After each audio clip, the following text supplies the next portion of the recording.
திண்டுக்கல் மாவட்டம் கொடைக்கானல் அடுத்த ஊகார்தே நகர் பகுதியைச் சேர்ந்த கண்ணன் என்ற இளைஞர் அதே பகுதியைச் சேர்ந்த இயேசு என்பவரின் மகளை திருமணம் செய்து கொண்டார். இவர் அடிக்கடி மாமனார் வீட்டிற்கு சென்று படம் கேட்டு தகராறு செய்து வந்ததாக கூறப்படுகிறது. இந்த நிலையில் வழக்கம் போல் குடிபோதையில் கண்ணன் தனது மாமனார் வீட்டிற்கு சென்று தகராறில் ஈடுபட்டுள்ளார். அப்போது கண்ணனுக்கும் அவரது மாமியார் லட்சுமி என்பவருக்கும் இடையே தகராறு ஏற்பட்டுள்ளது. இதில் ஆத்திரமடைந்த கண்ணன் தனது மாமியார் லட்சுமியை கத்தியால் குத்திவிட்டு அங்கிருந்து தப்பி சென்றுள்ளார். இதனை கண்ட அக்கம் பக்கத்தினர் லட்சுமியை மீட்டு கொடைக்கானல் அரசு மருத்துவமனையில் அனுமதித்தனர்.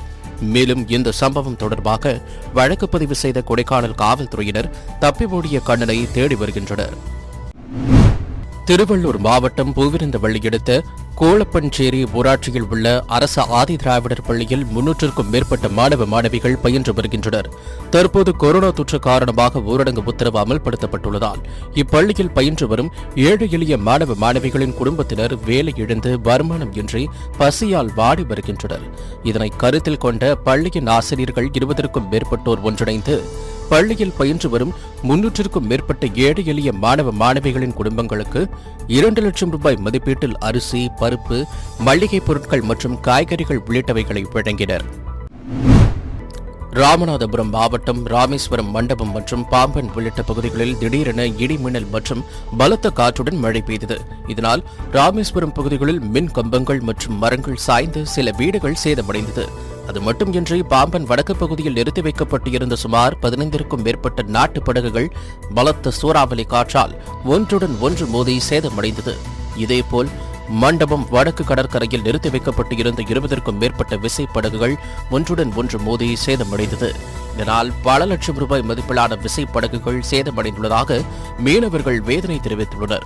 இப்பகுதியில் தூண்டில் வளைவு பாலம் இல்லாததே படகுகள் சேதமடைந்ததற்கு காரணம் என்று குற்றம் சாட்டும் மீனவர்கள் இதுபோன்ற இயற்கை பேரிடர் காலங்களில் படகுகளை பாதுகாப்பதற்கு ராமேஸ்வரம் மண்டபம் மற்றும் பாம்பன் பகுதிகளில் தூண்டில் வளைவு பாலம் அமைத்து தர வேண்டும் என்று மத்திய மாநில அரசுகளுக்கு மீனவர்கள் கோரிக்கை விடுத்துள்ளனர். திருவாரூர் மாவட்டம் நன்னிலம் அடுத்த வீரவெடி பள்ளிக்கூட தெருவை சேர்ந்த பானுமதி என்பவருக்கு ராஜராஜன், ஆனந்தராஜ் என்ற 2 மகன்கள் உள்ளனர். இந்த நிலையில் சகோதரர்கள் இருவருக்கும் இடையே மது போதையில் தகராறு ஏற்பட்டுள்ளதாக கூறப்படுகிறது. இதனால் ஆத்திரமடைந்த ராஜராஜன் வீட்டில் இருந்த கத்தியை எடுத்து ஆனந்தராஜை தாக்கியுள்ளார். இதனை கண்ட பானுமதி ரத்த வெள்ளத்தில் இருந்த ஆனந்தராஜை மீட்டு அரசு மருத்துவமனைக்கு அழைத்து சென்றார். ஆனால் மருத்துவமனைக்கு கொண்டு செல்லும் வழியிலேயே ஆனந்தராஜ் பரிதாபமாக உயிரிழந்தார். இந்த சம்பவம் தொடர்பாக வழக்கு பதிவு செய்த காவல்துறையினர் ராஜராஜனை கைது செய்தனர். மேலும் உயிரிழந்த ஆனந்தராஜின் உடலை மீட்ட காவல்துறையினர் பிரேத பரிசோதனைக்காக திருவாரூர் மருத்துவக் கல்லூரி மருத்துவமனைக்கு அனுப்பி வைத்தனர். மது போதையில் ஏற்பட்ட தகராறில் அண்ணனே தம்பியை கத்தியால் குத்தி கொலை செய்த சம்பவம் அப்பகுதியில் பெரும் பரபரப்பை ஏற்படுத்தியுள்ளது. கொரோனா தொற்று காரணமாக நாடு முழுவதும் மே 31ஆம் தேதி வரை ஊரடங்கு நீட்டிக்கப்பட்டுள்ளது. கடந்த 50 நாட்களுக்கும் மேலாக ஊரடங்கு உத்தரவு நீட்டிக்கப்பட்டுள்ளதால் தினக்கூலி தொழிலாளர்கள் பணிக்கு செல்ல முடியாமல் வருமானம் இன்றி விடுவிற்கே தவிக்கும் நிலைக்கு தள்ளப்பட்டுள்ளனர். இதுபோன்ற ஏழை எளிய மக்களுக்கு அரசியல் கட்சியினர், தன்னார்வலர்கள் உணவுப் பொருட்கள் வழங்கி உதவி வருகின்றனர். இதன் ஒரு பகுதியாக ராமநாதபுரம் மாவட்டம் பரமக்குடி அடுத்த கலையூர் கிராமத்தில் உள்ள சுமார் 3000க்கும் மேற்பட்ட குடும்பங்களுக்கு திமுக சார்பில் ராமநாதபுரம் மாவட்ட செயலாளர் காதர் பாட்ஷா தலைமையில் அரிசி, மளிகைப் பொருட்கள் மற்றும் காய்கறிகள் உள்ளிட்டவை வழங்கப்பட்டது. இந்த நிகழ்வில் மாவட்ட ஊராட்சி உறுப்பினர் முருகேசன், கலையூர் ஒன்றிய கவுன்சிலர் நதியா மனோகரன் ஆகியோர் பங்கேற்றனர். திருவண்ணாமலை மாவட்டம் செங்கம் மற்றும் அதன் சுற்றுவட்டார பகுதிகளில் முடித்திருத்தம் செய்யும் தொழிலாளர்கள் மற்றும் நாதஸ்வர கலைஞர்கள் என சுமார் 300க்கும் மேற்பட்டோர் வசித்து வருகின்றனர். தற்போது உலகையே அச்சுறுத்தி வரும் கொரோனா தொற்று காரணமாக நாடு முழுவதும் ஊரடங்கு உத்தரவு அமல்படுத்தப்பட்டுள்ளதால் திருமணம் மற்றும் சுப நிகழ்ச்சிகளுக்கு தடை விதிக்கப்பட்டுள்ளது. அது மட்டுமின்றி சலூன் கடைகளை திறக்க அரசு தடை விதித்துள்ளது. இதனால் முடித்திருத்தம் செய்யும் தொழிலாளர்கள் மற்றும் நாதஸ்வர கலைஞர்களின் வாழ்வாதாரம் மிகவும் பாதிக்கப்பட்டுள்ளது. இதனை அறிந்து செங்கம் சட்டமன்ற உறுப்பினர் கிரி செங்கம் மற்றும் அதன் சுற்றுவட்டார பகுதிகளில் உள்ள முடித்திருத்தும் தொழிலாளர்கள் மற்றும் நாதஸ்வர கலைஞர்களுக்கு அரிசி, மளிகைப் பொருட்கள், காய்கறிகள் உள்ளிட்டவை அடங்கிய தொகுப்பினை வழங்கினார். இந்த நிகழ்வில் ஒன்றிய கழக செயலாளர் பிரபாகரன், அண்ணாமலை நகர செயலாளர் சாதிக் பாட்ஷா, கூட்டுறவு சங்க தலைவர் முருகன் உள்ளிட்ட பலர் கலந்து கொண்டனர். கொரோனா தொற்று பரவுவதை கட்டுப்படுத்தும் வகையில் ஊரடங்கு உத்தரவு அமல்படுத்தப்பட்டுள்ள நிலையில் ஊரடங்கை தளர்த்தி வரும் தமிழக அரசு மதுக்கடைகளை திறக்க அனுமதி அளித்தது. இந்த நிலையில் மதுரை மாவட்டம் ஆரப்பாளையம் அடுத்த பொன்னகரம் பகுதியில் உள்ள மதுக்கடை திறக்கப்பட்டது. இதற்கு எதிர்ப்பு தெரிவித்தும் மதுக்கடையை அகற்றக் கோரியும் அப்பகுதி மக்கள் மற்றும் மார்க்சிஸ்ட் கம்யூனிஸ்ட் கட்சியைச் சேர்ந்தவர்கள் மதுபான கடையை முற்றுகையிட்டு மறியல் போராட்டத்தில் ஈடுபட்டனர். தகவல் அறிந்து சம்பவ இடத்திற்கு வந்த காவல்துறையினர் போராட்டத்தில் ஈடுபட்டவர்களிடம் பேச்சுவார்த்தை நடத்தினர். ஆனால் போராட்டத்தை கைவிடாததால் போராட்டத்தில் ஈடுபட்ட பெண்கள் உட்பட 20க்கும் மேற்பட்டோரை காவல்துறையினர் கைது செய்தனர். இதனால் அப்பகுதியில் பரபரப்பு நிலவியது.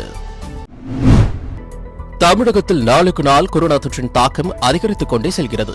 இந்த நிலையில் செங்கல்பட்டு மாவட்டம் தாம்பரம், பல்லாவரம், சேலையூர், குரோம்பேட்டை, செய்யூர் உள்ளிட்ட பகுதிகளைச் சேர்ந்த 40 பேருக்கு ஒரே நாளில் கொரோனா தொற்று இருப்பது கண்டுபிடிக்கப்பட்டுள்ளது.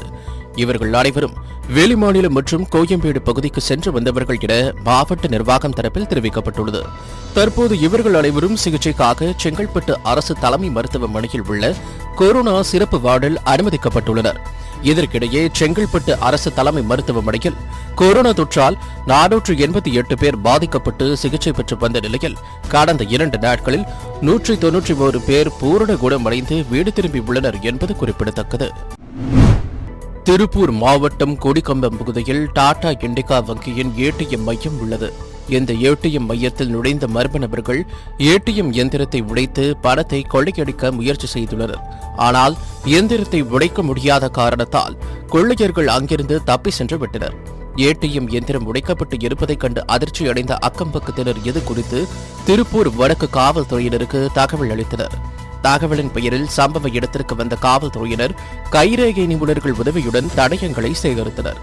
மேலும் இந்த கொள்ளை முயற்சி சம்பவம் தொடர்பாக வழக்கு பதிவு செய்த காவல்துறையினர் ஏடிஎம் மையத்தில் உள்ள சிசிடிவி கேமராக்களில் பதிவான காட்சிகள் அடிப்படையில் கொள்ளையர்களை தேடி வருகின்றனர்.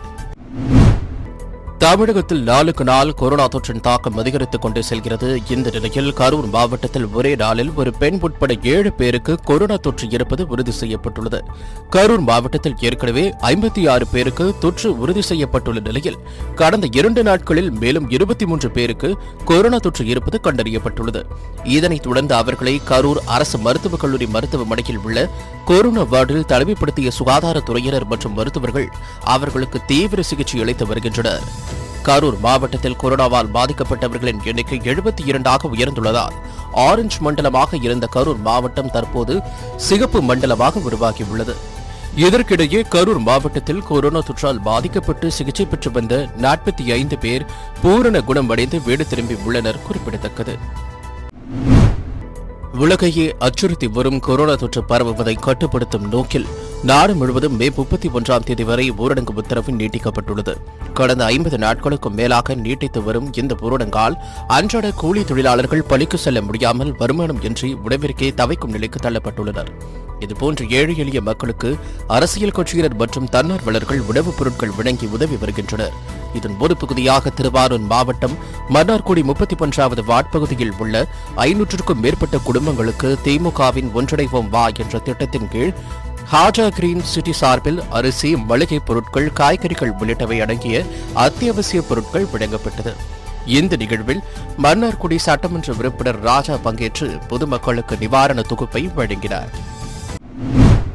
சேலம் மாவட்டம் ஏற்காடு சுற்றுலா தலத்தில் சுற்றுலா பயணிகளை மகிழ்விக்கும் விதமாக ஆண்டுதோறும் மே மாதங்களில் கோடை விழா மற்றும் மலர் கண்காட்சி நடைபெறுவது வழக்கம். தற்போது கொரோனா தொற்று காரணமாக ஊரடங்கு உத்தரவு அமல்படுத்தப்பட்டுள்ளதால் சுற்றுலா தலத்திற்கு மக்கள் செல்ல தடை விதிக்கப்பட்டுள்ளது. இதனால் ஏற்காடு கோடை விழாவிற்கு நடவு செய்யப்பட்ட ஆயிரக்கணக்கான மலர்களை கொண்டு ஏற்காடு அண்ணா பூங்காவில் பொதுமக்கள் மத்தியில் கொரோனா குறித்து விழிப்புணர்வு ஏற்படுத்தும் வகையில் பொதுமக்கள் அனைவரும் வீட்டிலேயே இருப்போம், பாதுகாப்பாக இருப்போம் என்ற விழிப்புணர்வு வாசகத்தை பூங்கா ஊழியர்கள் வடிவமைத்து விழிப்புணர்வு ஏற்படுத்தினர். மேலும் கொரோனா தொற்றை தடுக்கும் பணியில் ஈடுபட்டு வரும் மருத்துவர்கள், செவிலியர்கள், காவலர்கள், தூய்மை பணியாளர்கள் ஆகியோருக்கு நன்றி தெரிவிக்கும் விதமாக பிரம்மாண்ட வடிவில் பூக்களை கொண்டு தேசிய பறவையான மயிலின் உருவம் வடிவமைக்கப்பட்டுள்ளது. தமிழகத்தில் கொரோனா தொற்று பரவி வரும் நிலையில் கிருஷ்ணகிரி மாவட்டம் மற்றும் நீண்ட நாட்களாக கொரோனா பாதிக்கப்படாத மாவட்டமாக விளங்கி வந்தது. ஆனால் கோயம்பேடு மார்க்கெட்டில் இருந்து கிருஷ்ணகிரி மாவட்டம் சூளகிரிக்கு வந்த 18 பேர், மும்பையில் இருந்து ஓசூருக்கு திரும்பிய 2 பேர் என மொத்தம் 20 பேருக்கு கொரோனா தொற்று இருப்பது உறுதி செய்யப்பட்டது. இதனையடுத்து அவர்கள் அனைவரும் ஓசூர் இஎஸ்ஐ அரசு மருத்துவமனையில் உள்ள கொரோனா வார்டில் சிகிச்சைக்காக அனுமதிக்கப்பட்டனர். இந்த நிலையில் இவர்களில் 18 பேர் பூரண குணமடைந்து வீடு திரும்பினர்.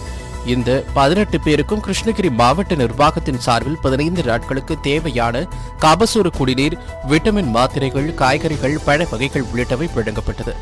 கிருஷ்ணகிரி மாவட்டத்தில் கொரோனாவால் பாதிக்கப்பட்ட 20 பேரில் 18 பேர் குணமடைந்து வீடு திரும்பிய நிலையில் கிருஷ்ணகிரி மாவட்டம் மீண்டும் பச்சை மண்டலமாக மாறும் சூழல் ஏற்பட்டுள்ளதால் பொதுமக்கள் மகிழ்ச்சி அடைந்துள்ளனர். உலகையே அச்சுறுத்தி வரும் கொரோனா தொற்று பரவுவதை தடுக்கும் நோக்கில் நாடு முழுவதும் ஊரடங்கு உத்தரவு அமல்படுத்தப்பட்டுள்ளது. இந்த ஊரடங்கு உத்தரவால் ஏழை எளிய தினக்கூலி தொழிலாளர்கள் வேலையின்றி, வருமானம் இன்றி வாழ்வாதாரத்தை இழந்து தவித்து வருகின்றனர். இதுபோன்ற ஏழை எளிய மக்களுக்கு உதவும் வகையில் திமுக சார்பில் ஒன்றிணைவோம் வா என்ற திட்டத்தின் கீழ் அனைத்து பகுதிகளிலும் உள்ள மக்களுக்கு நிவாரணப் பொருட்கள் வழங்கப்பட்டு வருகிறது. இதன் ஒரு பகுதியாக சென்னை கிழக்கு மாவட்ட செயலாளரும் சட்டமன்ற உறுப்பினருமான சேகர் பாபு தலைமையில் சென்னை எம்பத்தூர் தெற்கு மற்றும் வடக்கு பகுதியில் உள்ள சுமார் 1000க்கும் மேற்பட்ட குடும்பங்களுக்கு அரிசி, மளிகைப் பொருட்கள், காய்கறிகள் உள்ளிட்டவை வழங்கப்பட்டன. இந்த நிகழ்வில் நாடாளுமன்ற உறுப்பினர் TR பாலு கலந்து கொண்டு பொதுமக்களுக்கு நிவாரணப் பொருட்கள் அடங்கிய தொகுப்பினை வழங்கினார். கொரோனா தொற்று பரவுவதை கட்டுப்படுத்தும் நோக்கில் நாடு முழுவதும் மே 31ஆம் தேதி வரை ஊரடங்கு நீட்டிக்கப்பட்டுள்ள நிலையில் ஊரடங்கை தளர்த்தி வரும் தமிழக அரசு மதுபான கடைகளை திறக்க அனுமதி அளித்துள்ளது. அதன்படி திருவண்ணாமலை மாவட்டம் வந்தவாசி அடுத்த நெற்குன்றம் ஊராட்சிக்குட்பட்ட வயலாமூரில் உள்ள அரசு மதுபான கடை திறக்கப்பட்டது. நீண்ட நாட்களுக்கு பிறகு மதுக்கடை திறக்கப்பட்டதால் மது குடிப்போர் தினம்தோறும் மது வருந்துவிட்டு குடும்பத்தில் தகராறு செய்து வருவது மட்டுமின்றி சாலைகளில் ரகளையில் ஈடுபட்டு வருகின்றனர்.